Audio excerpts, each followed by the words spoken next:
दोस्तों नमस्कार। दोस्तों, आजाद भारत में आपने ऐसा प्रधानमंत्री कभी देखा नहीं होगा।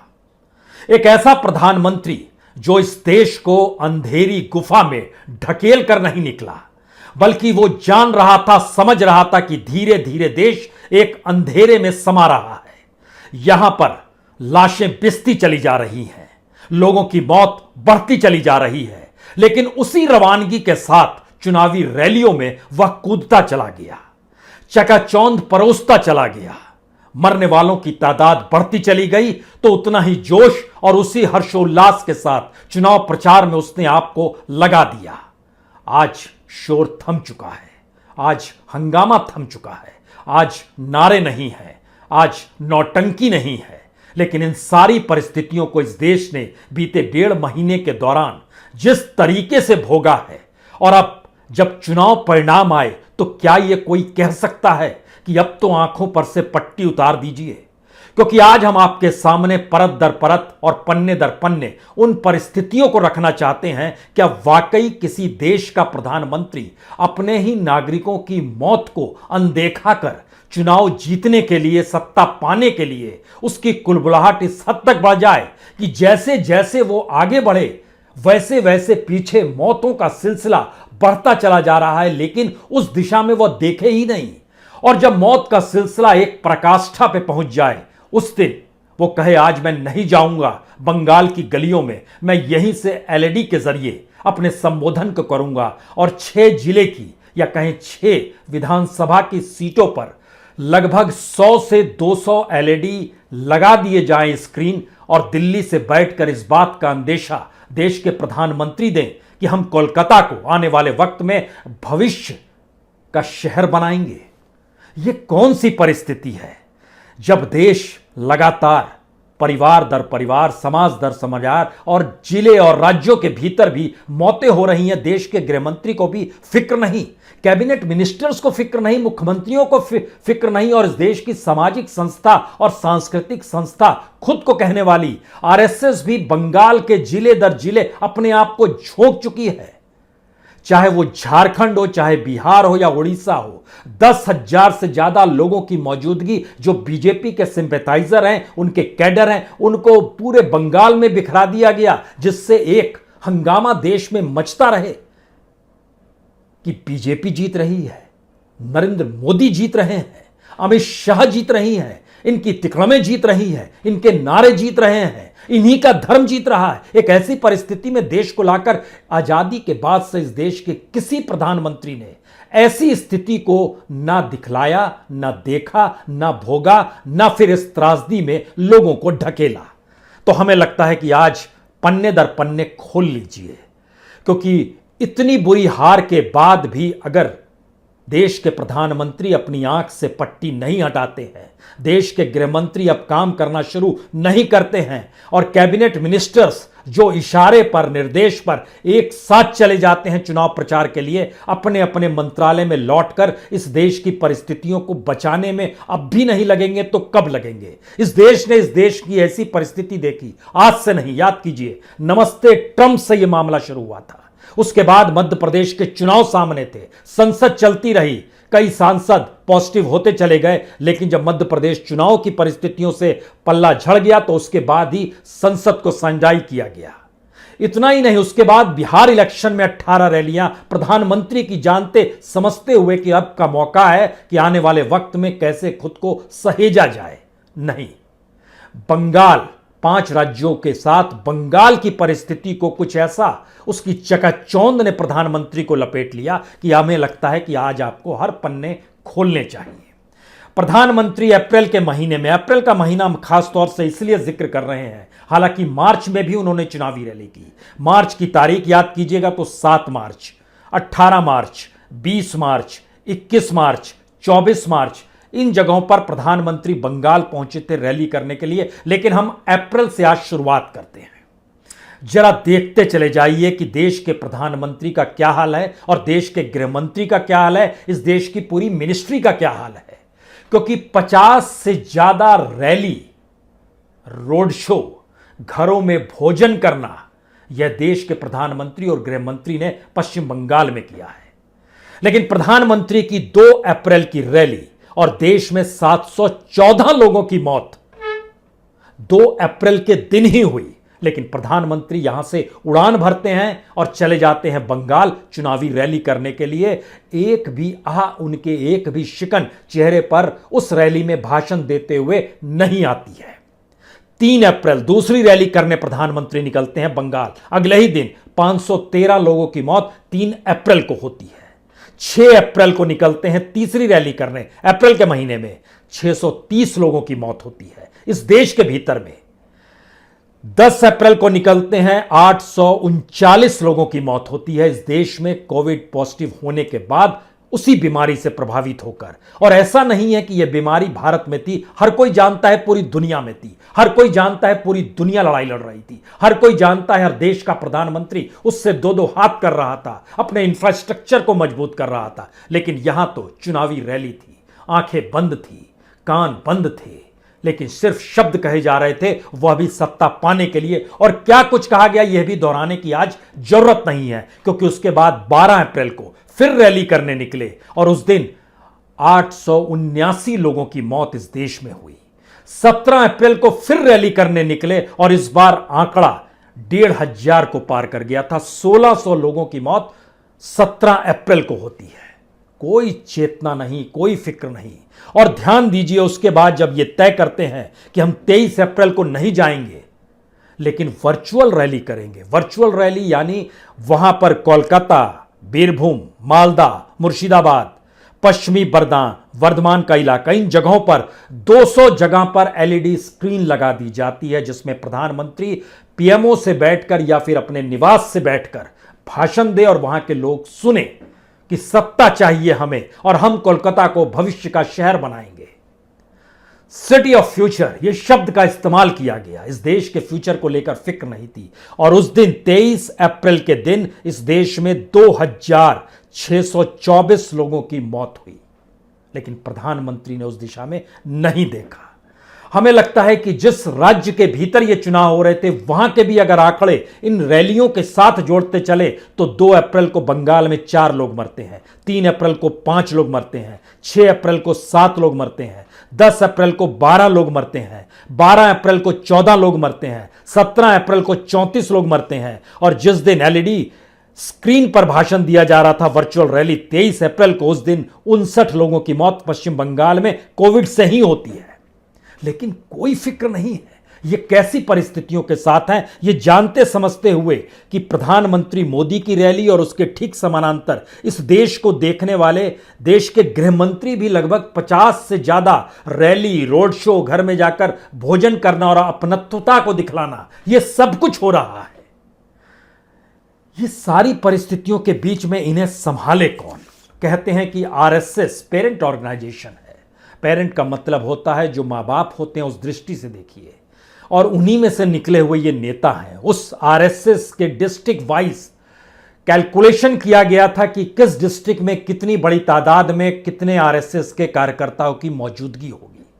वो वहां पर जमीन बिछा रहे थे, काम कर रहे थे। उन्हीं का इशारा था कि ध्रुवीकरण हो गया है, यानी हिंदू और मुस्लिम में एक मोटी लकीर खिंच चुकी है। लेकिन सच क्या है जब परिणाम आए? सच यह है कि बीजेपी को हिंदू वोट भी 50% से ज्यादा नहीं मिल पाए, क्योंकि उनका जो वोट का आंकड़ा है वह 37.8% है बीजेपी के पास। यानी हम मानकर चल रहे हैं कि बीजेपी को मुस्लिम के वोट नहीं मिले। लेकिन दूसरी तरफ ममता बनर्जी लगभग 10 से 11% ज्यादा है, यानी 48.6%। अगर मुस्लिमों के वोट भी मिले तो हिंदुओं के भी वोट मिले, दलितों के भी वोट मिले, क्योंकि 11% का अंतर जो है यह इससे पहले बीजेपी के साथ बीते 2019 के लोकसभा चुनाव में नहीं था। यानी 2019 के लोकसभा में भी इस देश के प्रधानमंत्री को चुनते वक्त लोगों की आस्था थी कि इस देश के प्रधानमंत्री को चुन रहे हैं। लेकिन यह कहां किसी को पता था कि देश का प्रधानमंत्री देश को ही अंधेरी गुफा में ढकेलकर निकल चुका है और राज्य दर राज्य चुनाव प्रचार कर रहा है और बंगाल को रौंदते चला जा रहा है। और जिन शब्दों का इस्तेमाल किया जा रहा है, जिन नारों का इस्तेमाल किया जा रहा है, जिस धर्म के नारों को राजनीतिक मुलम्मा चढ़ाकर पेश किया जा रहा है, ऐसी परिस्थिति इस देश में कभी देखी नहीं गई थी। लेकिन यह सब कुछ हुआ, इसी दौर में हुआ। और यह देखिए दूसरी तरफ बंगाल की जनता, जिसने ममता बनर्जी को पिछली बार यानी 2016 में जितने वोट दिए थे उससे ज्यादा वोट दे दिए, उससे ज्यादा सीटें भी दे दी। तो इसके मतलब क्या है कि क्या लोग धीरे धीरे समझ गए हैं, या इस बार बंगाल समझ गया, या बंगाल हमेशा से समझता था और 2019 में वह प्रधानमंत्री को चुन रहा था, 2014 में भी चुन रहा था। तो यह देश इस आस और उम्मीद से चुनता है कि हमने तो प्रधानमंत्री चुना है देश के लिए, ऐसे चुनाव के लिए नहीं चुना है जो कभी नगर पालिका के चुनाव में नजर आए, कभी पंचायत चुनाव में नजर आए, कभी विधानसभा चुनाव में अपने चेहरे को दिखाता हुआ नजर आए। ऐसी परिस्थिति तो इस देश में किसी प्रधानमंत्री की नहीं थी। हम इस बात का जिक्र इसलिए कर रहे हैं क्योंकि आरएसएस डिस्ट्रिक्ट वाइज मौजूद थी। जो प्रोफेशनल्स और बीजेपी सिंपैथाइजर्स हैं उनकी तादाद लगभग 1200 से 1500 जो बिखरे हुए थे, और एक लिहाज से उनको निर्देश था जाइए मदद कीजिए, चुनाव जीतना है इस बार, क्योंकि आरएसएस कह रही है कि हमने वो जमीन तैयार कर दी, अब सिर्फ आपको बिगुल बजाना है और प्रधानमंत्री को वहां आ जाना है। अगर प्रधानमंत्री शब्द नरेंद्र मोदी जी के साथ ना जुड़ा हो तो बताइए कितनी रैली में कितने लोग आएंगे। और ये जो न्यूज चैनल वाले दिखा रहे हैं, क्या कोई दिखाएगा? अगर सिर्फ नाम के साथ चलिए, कैसी स्थिति है इस देश के प्रधानमंत्री की परिस्थितियों में?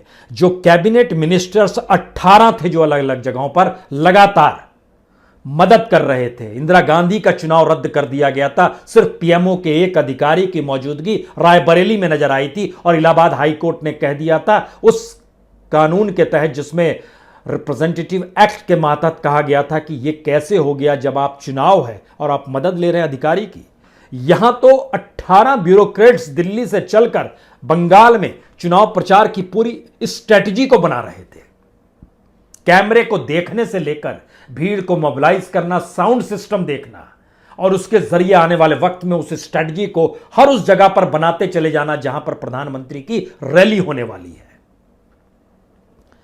नौकरशाहों की टीम 16 थी जो यहां से गई थी और जो चीजों को देख रही थी। कैबिनेट मिनिस्टर 18 थे। डिस्ट्रिक्ट वाइज आरएसएस के लोगों की जो मौजूदगी थी, वो कहा जाता है हर डिस्ट्रिक्ट में तकरीबन 1200 से 1600 के बीच में आरएसएस का कैडर लगातार रेंग रहा था। सिंपैथाइजर और आईटी सेल के लोग जो थे वो तकरीबन 1500 लोग थे जो साथ में काम कर रहे थे। इसके अलावे 10,000 के लगभग बीजेपी का कैडर जो झारखंड से निकला, बिहार से निकला, उड़ीसा से निकला या निकाला गया।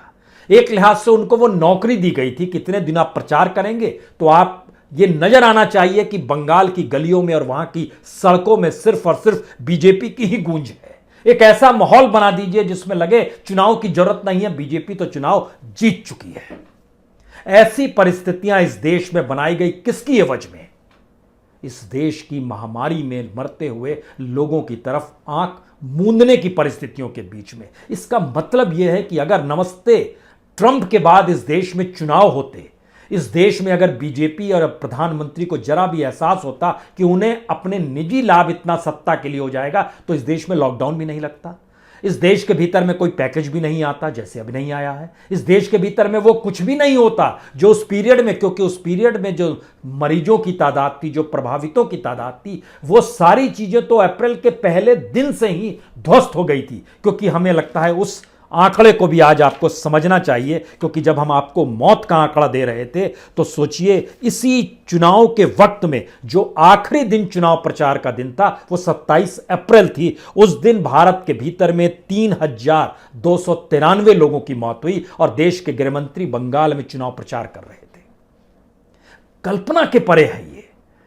कोई फिक्र नहीं इस देश को लेकर। इस देश को अपनी सत्ता और अपनी गद्दी को लेकर फिक्र है, क्योंकि एक के बाद एक देखिएगा तो अगर 2 तारीख से चुनाव प्रचार, 714 लोगों की मौत इस देश में। उसके बाद अगर आप निकल कर आएंगे कि 17 अप्रैल को वो आखिरी बार चुनाव प्रचार के लिए निकले थे, वहां पर 1,500 की मौत लगभग दुगनी हो गई थी। उसके बाद जब वर्चुअल रैली कर रहे थे तो 2,624 लोगों की मौत, और आखिरी जो प्रचार का दिन था उस दिन 3,293 लोगों की मौत। लेकिन पॉजिटिव केसेस में जब जाइएगा, इस देश में जब 50,000 केस हुए थे तो देश कांपने लगा था, इतने प्रभावित हो रहे हैं। और उसके बाद लॉकडाउन की स्थिति, दुनिया भर की स्थिति, प्रधानमंत्री का 8 बजे भाषण, ये सब कोई देश ने सुना है।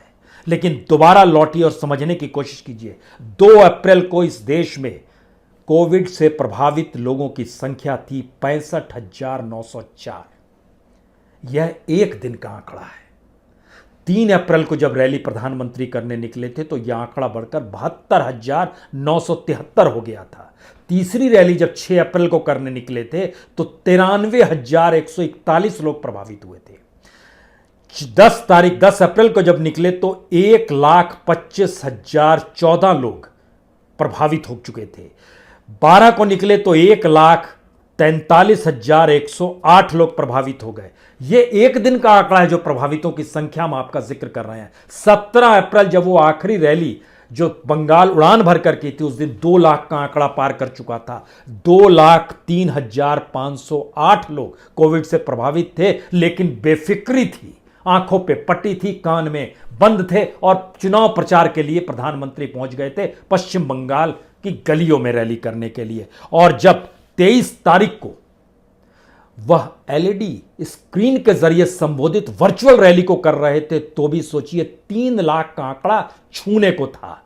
2,97,731 लोग इस देश में कोविड महामारी से प्रभावित थे, लेकिन कोई फिक्र नहीं थी, किसी तरह की कोई स्थितियां, कुछ मीटिंगों का दौर था। ऑक्सीजन की मारामारी इस देश के भीतर में तब तक शुरू हो चली थी।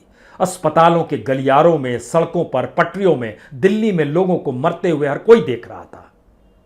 मेडिसिन नहीं है, वैक्सीन की परिस्थितियों से लोग जूझ रहे हैं। ये सारी परिस्थितियों को हर कोई देख रहा था, लेकिन यहां तो चुनाव था और इस चुनाव की परिस्थितियों में होते होते स्थिति ऐसी आ गई कि लास्ट आखिरी दिन जिस दिन वोटिंग हो रही थी 29 अप्रैल को, उस दिन 3.5 लाख का आंकड़ा पार कर गया। 3,56,368 लोग प्रभावित हो गए।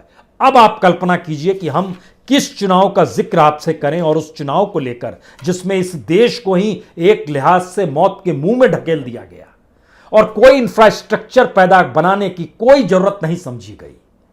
अस्पतालों का इंफ्रास्ट्रक्चर क्या है, मरीजों के इलाज की क्यों जरूरत है, प्रांत दर प्रांत अगर ऐसी मुसीबत है, यह दूर की बात नहीं है, यह सब कुछ दिल्ली में नाक के नीचे हो रहा था। दिल्ली के भीतर में लगभग 55 हॉस्पिटल ऐसे हैं जो पीएमओ के दायरे में अगर आप घेरेंगे तो 10 किलोमीटर के रेंज में आ जाते हैं। 55 हॉस्पिटल, उन 55 हॉस्पिटल में से 42 हॉस्पिटल ऐसे हैं जहां पर ऑक्सीजन को लेकर मारामारी थी। मरीज अस्पताल के भीतर भी मर रहे थे, बाहर भी मर रहे थे। दिल्ली के तमाम बड़े अस्पतालों की परिस्थिति नाजुक होती जा रही थी।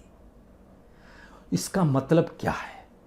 चुनाव जीतने के लिए सब कुछ लगा देना ताकत यह है, या फिर इस देश को एक ऐसी परिस्थिति में लाकर खड़ा कर देना जहां पर इस देश को यह महसूस हो कि हम चुनाव अगर जीत जाएंगे तो सब चीजें खत्म हो जाएगी। इस देश में किसान निकला चुनाव प्रचार के लिए, अपनी जान हथेली पर रखकर दिल्ली के बॉर्डर से निकलकर बंगाल की गलियों में चला गया, लोगों को बताने के लिए कि वो कौन सी परिस्थिति है जिसने उनको आंदोलन के लिए खड़ा कर दिया, क्योंकि आने वाले वक्त में वो उनको भीख मांगना पड़ जाएगा, इस देश में खेती नहीं कर पाएंगे।